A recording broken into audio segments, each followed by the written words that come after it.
Hello दोस्तों, आपका स्वागत है यूट्यूब चैनल पर।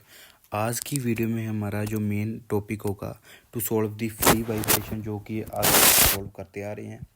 To find the natural frequency in case of free vibration. Okay, सबसे पहले हमने प्रॉब्लम सॉल्व की थी। एक कंटेनर है, उसमें बॉडी समर्ज्ड है, और एक हमने प्रॉब्लम सॉल्व की थी ये मास वाली, स्ट्रिंग के साथ मास कनेक्टेड है। उसके बाद हमने सॉल्व की थी प्रॉब्लम, उसके बाद हमने पुली सिस्टम पर प्रॉब्लम सॉल्व की थी। ओके, पुली सिस्टम पर हमने एक प्रॉब्लम सॉल्व की थी, एम मास। ओके, एक हमने पुली सिस्टम के ऊपर प्रॉब्लम सॉल्व की थी। उसके बाद हमने लीनियर इसमें कौन सा फंडा हमने यूज़ किया था? इसमें हमने यूज किया था Newton second law, force is equal to the restoring force is equal to mass into acceleration. इसमें मैंने आपको इक्विवेलेंट का फंडा बताया था। ओमेगा एन होता है रूट के बाई एम, और के क्या होता है? F equivalent. नहीं देखी तो वीडियो तो देख लेना, ये वाला फंडा बताया था। उसके बाद मैंने लीनियर वाइब्रेटरी सिस्टम पर काफ़ी अच्छी प्रॉब्लम सोल्व की थी, जिसमें हम क्या मानते थे, हमारे पास एक रोड है, यहाँ पर एक मास कनेक्टेड था। इस तरह की एक प्रॉब्लम हमने सोल्व की थी। ओके, इसमें हम क्या मान रहे थे? इस प्रॉब्लम में हम क्या मान रहे थे? ये जो रोड है ये मासलेस है, यानी कि इसका मास का कोई इफेक्ट नहीं है वाइब्रेशन। इस तरह की प्रॉब्लम हमने सोल्व की थी। इसमें हम कौन सा फंडा यूज़ कर रहे थे? टोटल एनर्जी रिमेन्स कांस्टेंट, यानी कि kinetic energy, potential energy of the spring will remain constant. यानी कि ये जो इतने टाइप की हमने अभी तक प्रॉब्लम सोल्व कर रही है। यहाँ पर मैं इसे अच्छे तरीके से बना ही दूँ, अभी ये प्रेजेंट कर ही दिया है। पहली प्रॉब्लम हमने ऐसी सोल्व की थी कि बॉडी समर्ज्ड है, इसकी नेचुरल फ्रिक्वेंसी फाइंड करो। इसकी क्या फाइंड करो? नेचुरल फ्रिक्वेंसी, जिसमें मैंने आपको बता दिया कि आपने कौन सा फंडा यूज़ करना है, जे वाला फंडा यूज़ करना है, न्यूटन सेकंड लॉ। आप टोटल एनर्जी से भी फाइंड कर सकते हैं, मगर आपने देखना है कि आपको फास्ट रिजल्ट कब मिलता है। पुली वाली प्रॉब्लम में मैंने आपको बताया था कि मास पर है, वहाँ पर आप क्या करो, मास पर के इक्विवेलेंट की वैल्यू फाइंड कर लो। के इक्विवेलेंट की वैल्यू फाइंड करने के बाद यहाँ पर पुट कर दो, तो आपके पास नेचुरल फ्रिक्वेंसी आ जाएगी। इस तरह की प्रॉब्लम लीनियर वाइब्रेटरी सिस्टम मैं क्यों बोल रहा हूँ, जिसमें हम एंगुलर सिस्टम के बारे में बात नहीं कर रहे हैं, यानी कि रोड के मास के बारे में बात नहीं कर। उस समय आपने ये प्रिंसिपल यूज़ करना है। अभी तक हमने ये इन प्रॉब्लम के बारे में बात की थी। इन सभी के बारे में मैंने क्यों बताया? क्योंकि आगे जो हम प्रॉब्लम सॉल्व करने वाले हैं, उससे जानने से पहले आपको इनके बारे में पता होना चाहिए था हमने क्या क्या हम अभी तक सॉल्व कर लिया। अभी हम बात करेंगे हमारे पास सिस्टम है, ये हमारे पास है रोड। एक मिनट रुको जरा, इसे हम थोड़ा सा नीचे बनाते हैं। ये हमारे पास है सिस्टम, ये है हमारे पास रोड, और जहाँ पर मान लीजिए स्प्रिंग कनेक्टेड है, सेंटर पर स्प्रिंग कनेक्टेड है। टोटल इसकी जो लेंथ है हम मान लेते हैं एल है, टोटल लेंथ इसकी है एल। अभी तक हमने माना था कि ये जो रोड है मासलेस है। क्या है? मासलेस है। इसमें हम क्या करेंगे, यहाँ पर क्या करते हैं, एक और मास कनेक्टेड कर देते हैं, कॉन्सेंट्रेटेड मास एम। और ये जो रोड है इसका मास भी हम मान लेते हैं, नहीं, इसका मास हम कैपिटल एम मानेंगे। इसका जो मास है वो हम मानेंगे कैपिटल एम।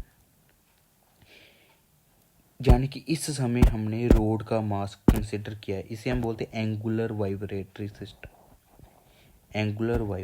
सिस्टम। अभी आप क्या करना, टोटल एनर्जी रखो।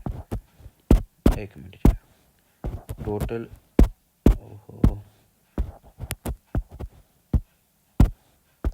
टोटल एनर्जी लिखो, जहाँ पर टोटल एनर्जी लिखो, टोटल एनर्जी होगी एक तो मास की half M X dot square plus एक जहाँ पर इस रोड की भी होगी हाफ एम,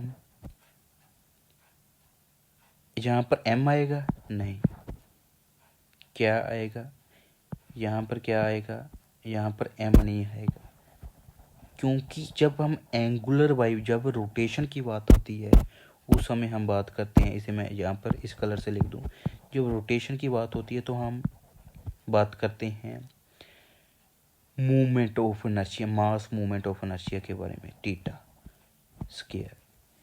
इसमें होती है एक्स लीनियर वेलोसिटी, जो लीनियर इनर्शिया है, इसमें होता है angular inertia and angular velocity.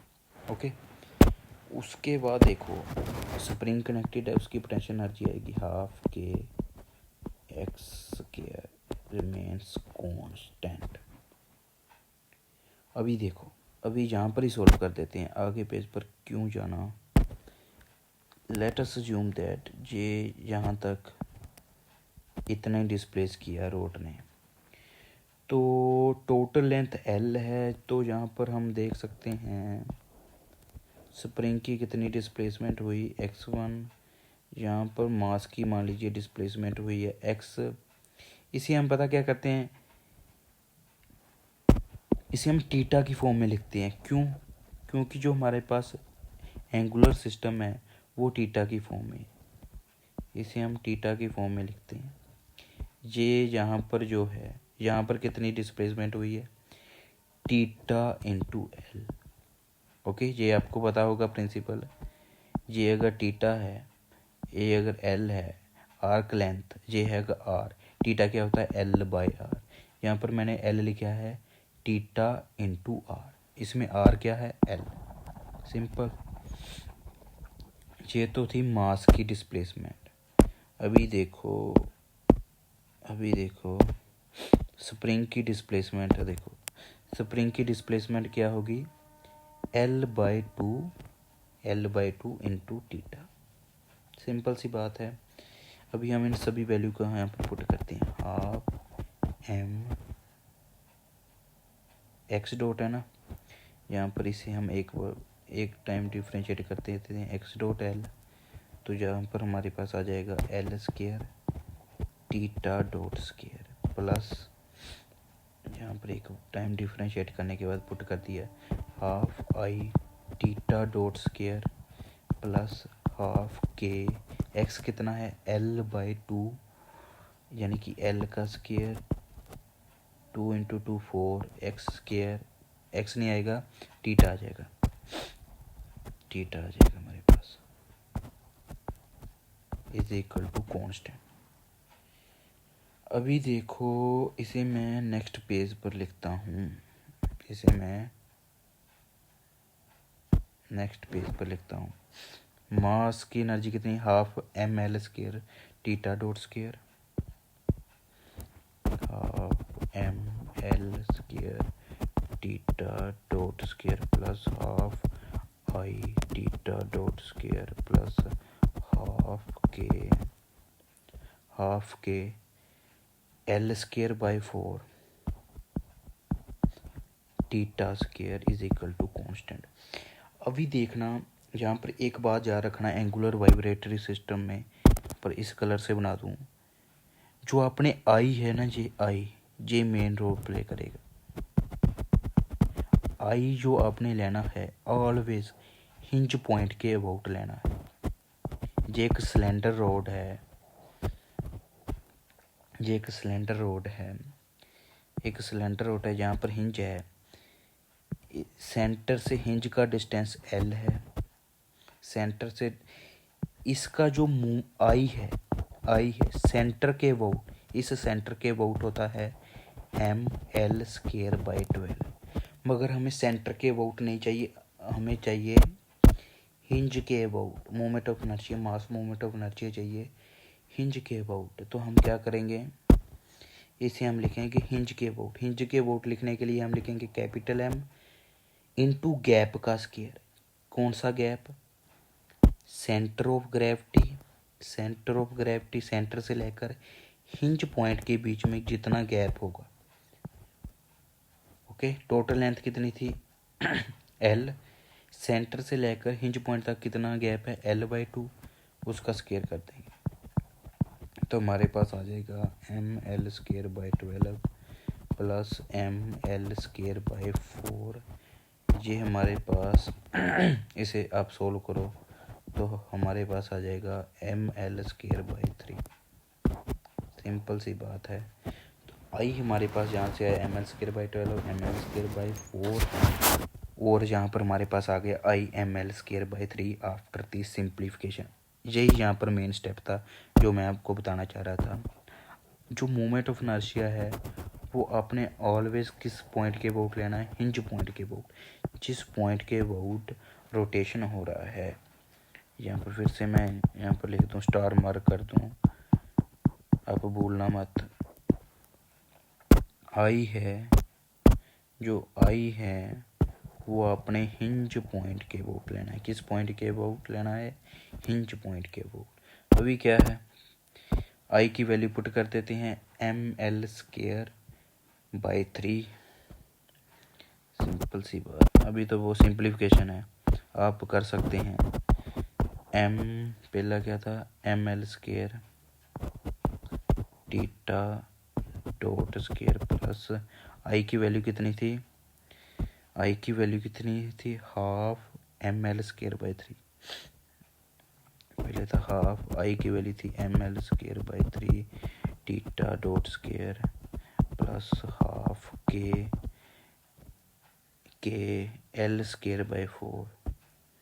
L²/4 theta square is equal to constant.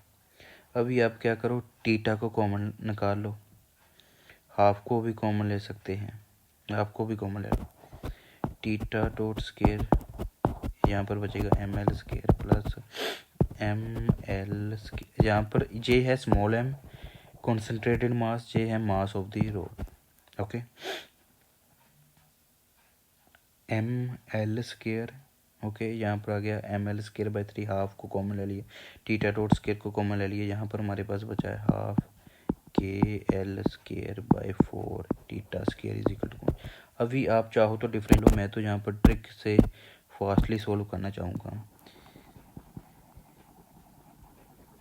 इसे डिवाइड कर दो, इसे डिवाइड कर दो, इसे डिवाइड कर दो इस टर्म के साथ,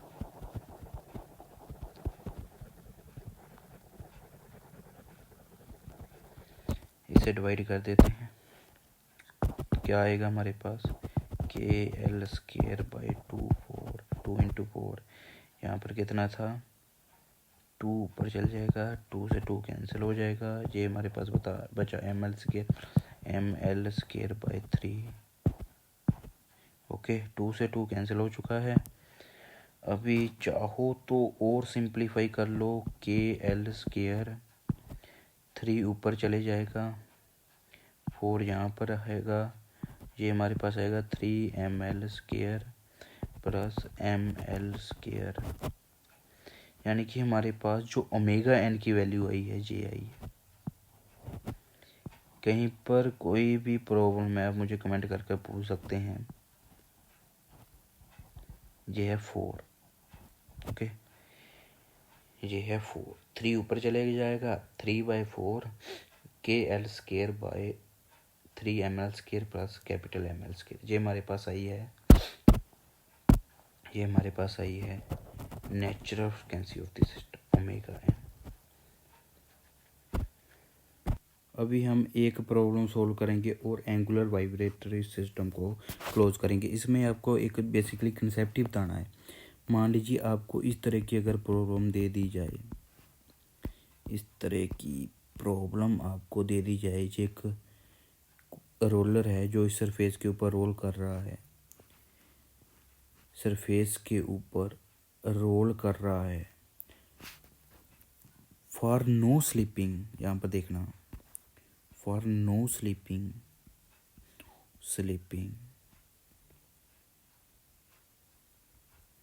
फॉर नो स्लिपिंग जो कंटैक्ट पॉइंट पर इंस्टेंटेनियस टाइम के लिए in case of no sleeping जहाँ प्योर रोलिंग इंस्टेंटेनियस टाइम के लिए यहाँ पर जो होगी वेलोसिटी जीरो होगी। फॉर एन इंस्टेंटेनियस टाइम के लिए जो वेलोसिटी होगी वो होगी जीरो होगी। Okay, in case of pure rolling जहाँ फिर नो स्लिपिंग, बट अगर स्लिपिंग हो रही है तो ये केस नहीं है। अगर वेलोसिटी जीरो है यहाँ पर तो हम इसे आर्टिफिशियल हिंज मान सकते हैं, बिल्कुल मान सकते हैं। अगर हम आर्टिफिशियल हिंज मान सकते हैं तो हम इसे ऐसे सॉल्व कर सकते हैं कि ये बॉडी इस हिंज के अबाउट रोटेट कर रही है, तो हमारी जो प्रॉब्लम सॉल्व करने की स्ट्रेटजी है वो सिंपल हो जाती है इस सिंपल सी बात के साथ। इन केस ऑफ प्योर रोलिंग और नो स्लिपिंग हमारी प्रॉब्लम करने की जो स्ट्रेटजी है वो सिंपल हो जाती है। जैसे एक प्रॉब्लम सॉल्व कर लेते हैं। ये हमें सिस्टम दिया हुआ है, ये जहाँ पर हमारे पास रोलर है, जहाँ पर बेल्ट है, बेल्ट है, और यहाँ पर हमने स्प्रिंग को प्रोवाइड किया हुआ है। स्प्रिंग की स्टिफनेस K है और इसका जो मास है पुली का, पुली बोलो रोलर बोलो, M है, पुली मान लेते हैं M है। अभी देखो मैंने आपको कंसेप्ट बताया है। अभी देखो इस साइड तुझे फिक्स है, इस साइड स्प्रिंग लगा है, इस साइड ये जो पुली है नीचे जाने की कोशिश करेगी। यानी कि ये जो रीज़न है ना, यहाँ पर प्योर रोलिंग की वजह से ना थोड़े से समय के लिए, इंस्टेंटेनियस समय के लिए, ये पुली इस तरह से बिहेव करेगी क्योंकि जहाँ पर वेलोसिटी जीरो हो जाएगी कि पुली एक आर्टिफिशियल हिंज के अबाउट, पुली जो है आर्टिफिशियल हिंज के अबाउट रोटेट कर रही है, पुली जो है आर्टिफिशियल हिंज के अबाउट रोटेट कर रही है। ऐसा इमेजिन करो क्योंकि इंस्टेंटेनियस समय के लिए वहाँ पर वेलोसिटी जीरो हो जाएगी।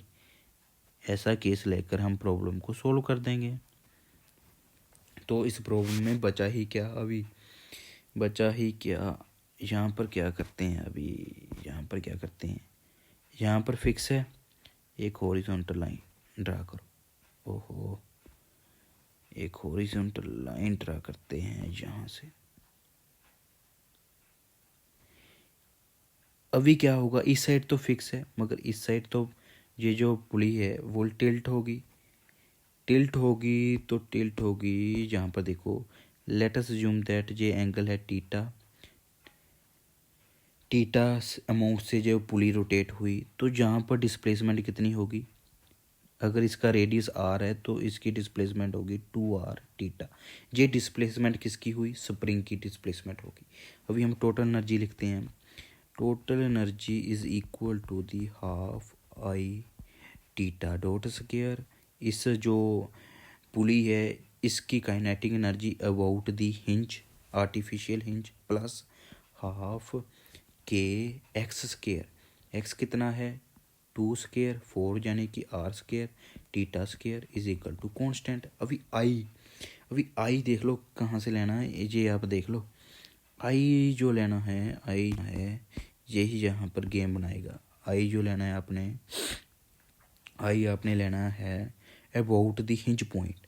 आई क्या होता है डिस्क का about the centre mr square by 2।